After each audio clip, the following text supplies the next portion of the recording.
Вие гледате Делници, предаване на телевизия Евроком. Благодаря ви, че сте заедно с нас, уважаеми зрители. 02-91 444 33, 02-91 444 37. Това са телефоните, на които ви очаквам, заедно с следващите гости. Ще ми бъде приятно да ви представя Валентина Христова. Добър ден! Те са от Съюза на глухите. Най-напред трябва да кажа това. Валентина Христова, добре дошли. Радвам се да ви видя. Митко Якимов, и той е от Съюза на глухите. И Татяна Тодорова, която ще осъществи жестомимичния превод в този наш разговор.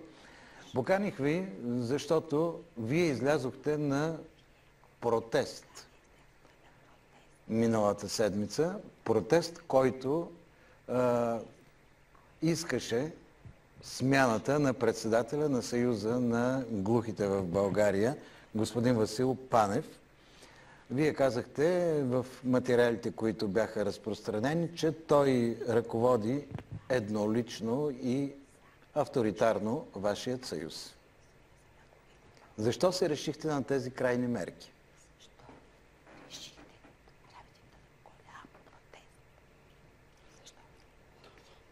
Да. Защото Съюза на глухите в България, Васил Панев е председател от много години. Това са вече 50 години. Всички глухи са мачкани, не са доволни от това управление. Те искат най-насетне да продължат напред нещо ново. Изригваме като вулкан. 48 години, никакво развитие, нищо ново. Затова ние правим протест не само на Васил Панев, на всички. Искаме да се ръководи. Да, в този съюз ръководят чуващи. Ние не искаме чуващи делегати. И искаме глухи хора, слабо чуващи. Имаме голям интерес към това. Гласуването е манипулирано. Изключват членове на Съюза на глухите, които не са съгласни. Тези манипулирани избори не са честни. Затова ние правим този протест. Имаме интерес да вървим напред. Искаме честни избори, нов председател, ново управление, а не всички тези тайни манипулации, които се извършват. Да, но той е бил 50 години близо шеф на Съюза на глухите. Вие мислите ли, че той вече не е създал достатъчно структури, които да работят вместо него пак за неговата кауза? Как ще ги промените? Как ще ги смените?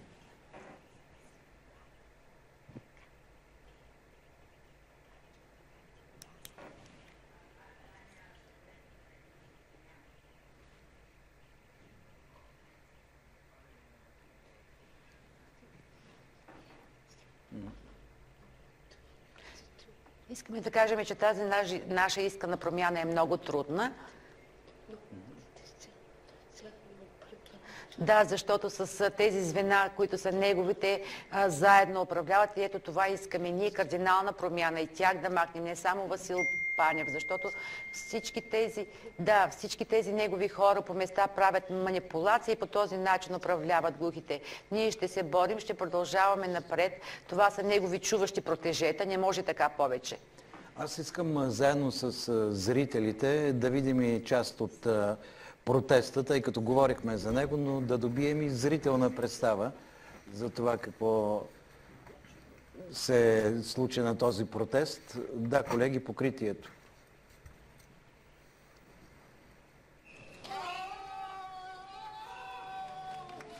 Малко по-високо.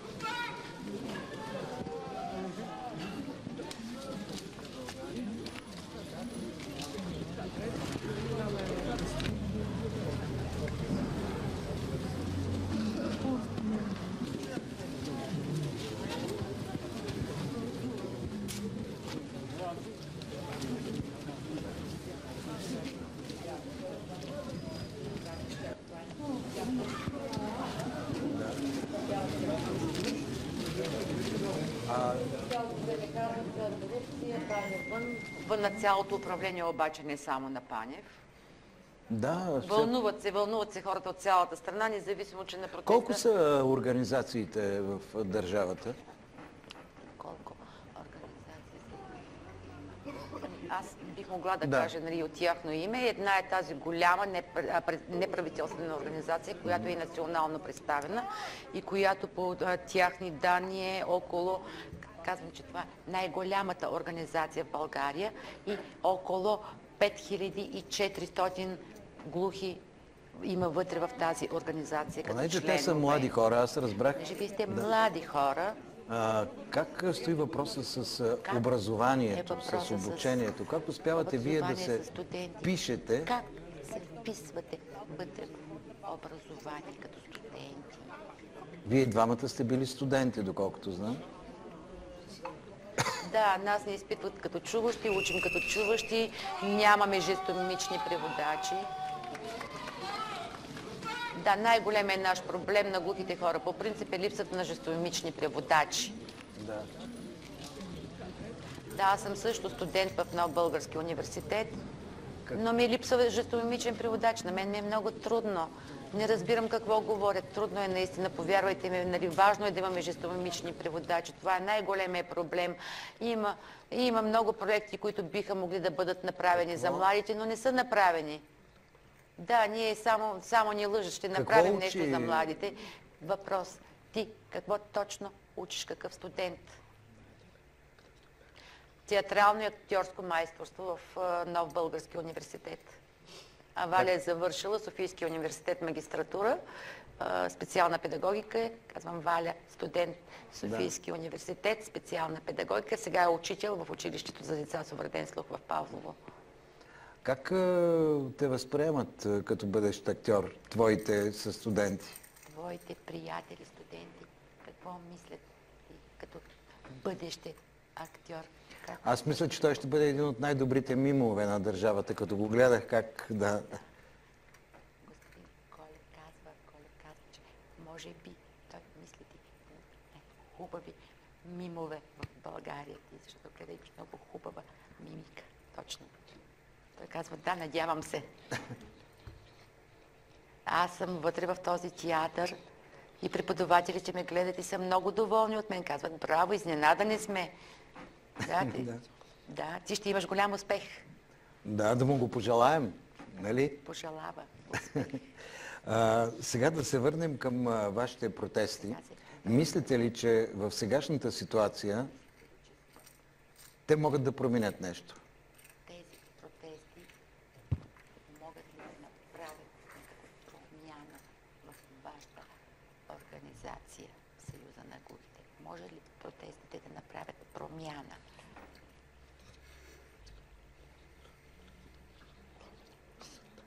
Да, всички казва, искаме с този протест да се направи нов устав. Да има голяма промяна в нашата организация, във всяко едно отношение, защото много от нашите членове са изключвани, какви са потискани са глухите хора. Благодарение на този устав е скрит, никъде не може да се намери. Казва, опитайте и вие да намерите, няма да намерите устава. Нали има Европейска асоциация на глухонемите? Те не ви ли помагат? Хубаво, но има Европейска организация на глухите. Европейска. Те не помагат ли тук в България на глухите?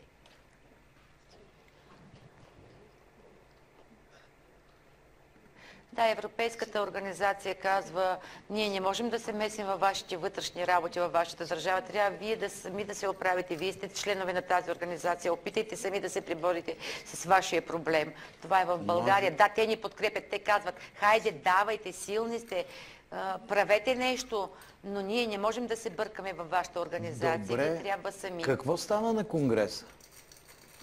Как завърши? Какво стана на избори? Как завърши? На изборите избраха нов председател и се казва Николай Нинов. Да. Този човек е много близък на Панев, т.е. той е неговия заместник, председател. Глухоням ли е? Въпрос. Той е... Глух ли е? Глух ли е? Той е слабо чуващ, по-скоро чуващ. И вие доволни ли сте от този избор?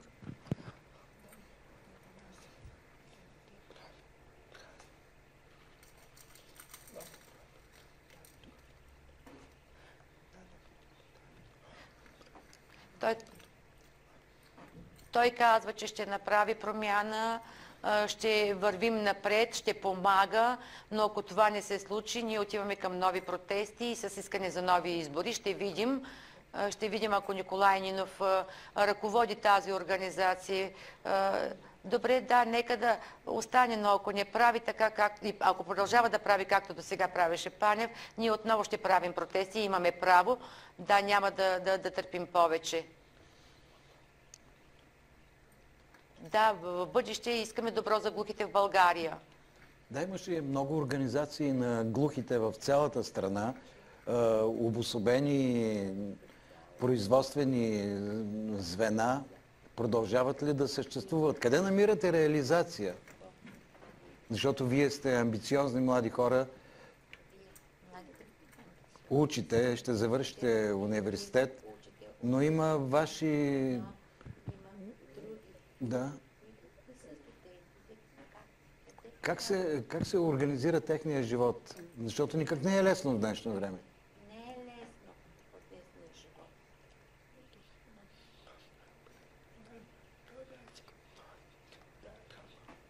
Да, казва, преди години е било лесно, хубаво, имали са работа, но сега е вече много трудно. Никой не им помага да търсят работа. Казваме, добре, обаче никой не помага, никакви проекти, нищо не се прави. Да, нищо не се прави за глухите. Проекти не правят никакви за работни нови места да откриват. Това е проблема с безработицата. Валя.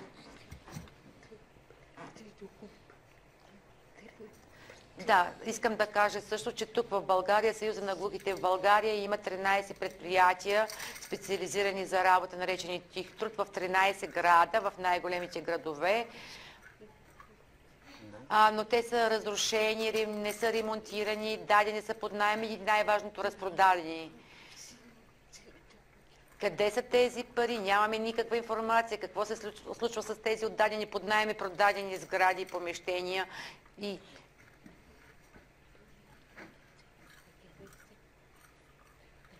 Да, казва, например, ние знаем, че Агенцията за хората с увреждания от името на държавата дава пари за проекти. Например, във Варна 8 проекта са спечелени от Държавната агенция за хора с увреждания за ремонти, там и за закупуване на техника, за да могат глухите да работят. Но се оказва, къде ще работят глухите? Всичко е дадено под наем, а държавата е помогнала. Държавата дава за глухите, а в момента няма работа за глухите. Защото е дадено под наем. Защо? Аз и мисля и нещо друго, че все пак трябва да се работи за връзки с Социалното министерство, с парламент за изработване на едно законодателство, което да бъде в помощ на тези хора. Ето сега всички говорят за пенсиониране, ранно, средно, но като че ли вие оставате извън борда, никой не споменава, че все пак, независимо от това, че вие сте в студиото, сте хора, които трябва наистина малко по-рано да получавате и по-големи социални помощи.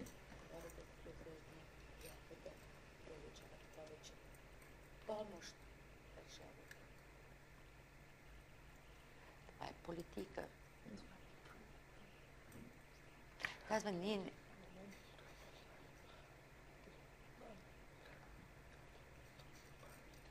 Да, ето с тази политика, с това министерство трябва да се занимава Съюза на глухите, трябва да правят и да работят точно това. Не мога да...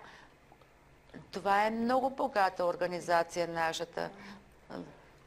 Да. За всички хора с увреждане се важи това за тази политика. В цяла България, но това е работа на нашата организация, трябва да работи това, казва Митко. Да, трябва да се покаже един авторитет в България в лицето на председателя на Съюза на глухите. Да, ние сме на глухи хора, трябват ни преводачи, защото без преводачи никъде не можем нищо да обясним, нищо не можем да кажем. Да търсим работа също не можем сами, трябва с помощта на жестомимичен преводач да се случи това. Да, мисля си, че те са прави, защото един човек, който има нормален слух, едва ли може да разбере в детайли проблемите. Да. Може би той трябва да има съветници до себе си, които да...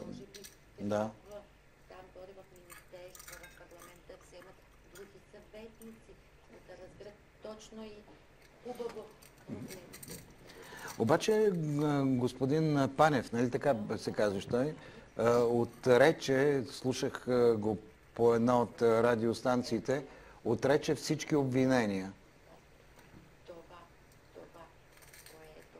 което говори глухите, не е вярно. Става въпрос и за неговите приближения. Там хората... Да.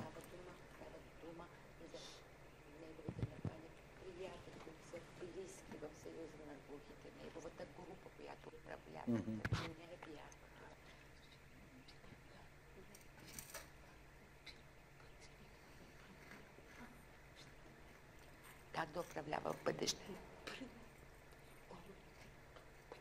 Да, 50 години той управлява тези хора. Все едни и същи, все едни и същи, все едни и същи. А защо се крият вече? Да, защо се крият, казва тя. Добре. Да. Не, никаква информация не ни дават. Да. Нека да покаже колко печели тих труд. Нека да покаже. Къде? Да излезе, да, къде отиват парите. Какво ще прави за бъдещето.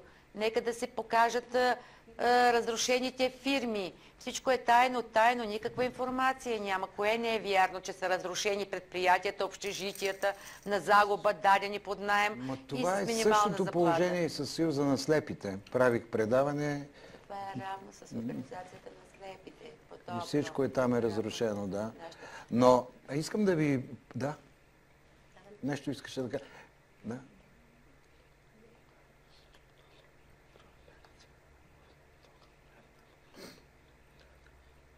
Ами да, казва така е, защото Европейския съюз дава страшно много проекти, с които биха могли тези фирми да се стъпят на краката, обаче тук нищо не се прави, няма кой да работи, а и корупцията е голяма. Да, много проблеми. Няма какво да правят глухите нормално.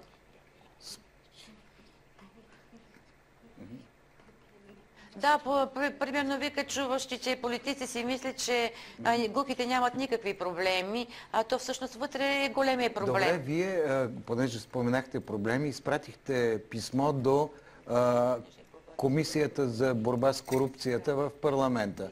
Какво съдържаше това писмо? В основни линии.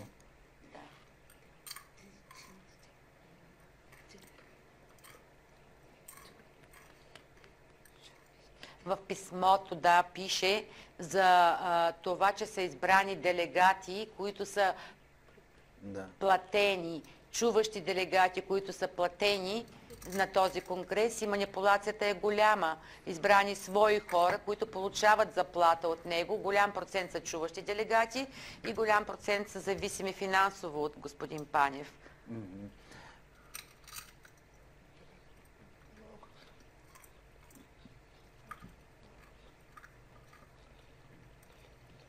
Да, казва, във всички предприятия на ТикТок заплатата е супер минимална. 100, 200, 300 лева. Те търпят хората на такава малка заплата.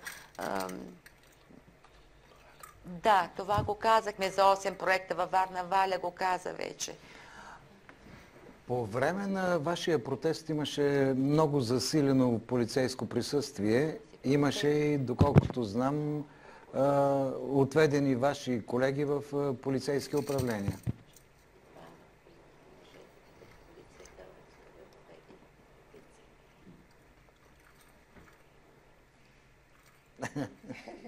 Доколкото разбрахме, тези двама глухи през нощта, т.е. глухите през нощта са разбрали, че Панев и Николай Нинов ще нощуват в сградата на Съюза на глухите и те са наблюдавали кои още делегати ще отидат при тях да се скрият.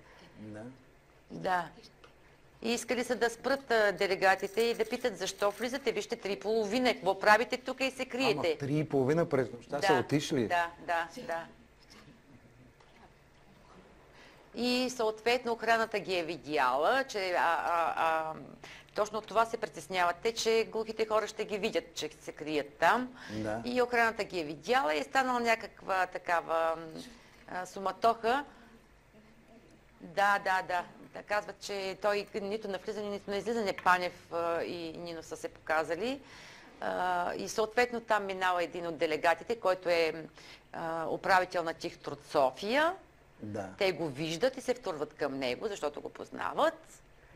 И става някакво спречкване, намесва се охраната на полицията и глухите в полицията.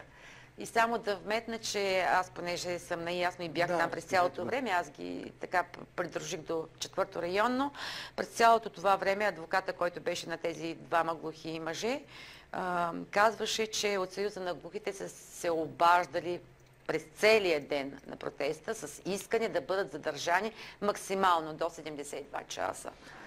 Хората на господин Панев са се обаждали в полицията. Районно, как е възможно това? Ето така е възможно, в България е възможно. Да. Казва, когато мини протеста, тогава да ги освободят. Не е честно, казва Валя, така да се... Ама не е честно. Аз ще помоля господин Панев, ако иска да дойде в студиото, да сподели той неговата гледна точка. Би било добре, защото те казват какво толкова от господин, понеже преди да влезем в студиото ме помолиха и аз така от време на време да се вмъквам, казват какво толкова, нали, той обяснява колко много хубави, казвам, какво толкова, казва Панев, много хубави работи съм направил за глухите в България. Защо протестират? Какво искат още? Ето, работа, тих труд, всичко нормално. Да, ама те знаят, че не е така и ако е така, хората, казвам, ако е точно така, глухите в България няма да протестират, казват, те ще му целуват ръката, а обратно. И проблема е, че не са една шепа глухи, а проблема е в тяхната, те нямат пари, социална слабост, не могат да пътуват и да дойдат да протестират. Това не е първия национален протест, нали? Това не е първи протест в България против Панев, нали? Да. Да, преди имахме много протести, може би 6-7 поред. Да. Протест. В такъв случай какво... Да, сега ще видим какво ще се случи. Ще има ли промяна или няма да има промяна. Господин Панев в едно изказване пред Министерския съвет е казал преди година, че предприятията на инвалидите са пред пълен фалит. Какво мислите, че е имал предвид? Защо? Цитирам ви дословно, да. Да.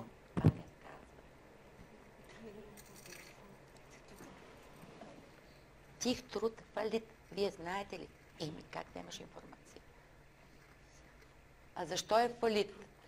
Той ги продава, затова прави фалит на предприятията, казва Валя. Да, колегите ми казват, че има много малко време, но само това да прочета, което...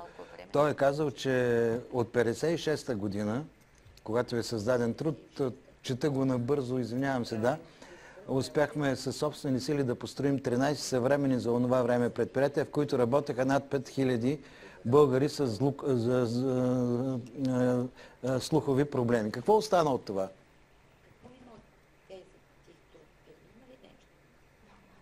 Няма нищо. Всичко е изпочупено, разрушено, дадено под наем, продадено.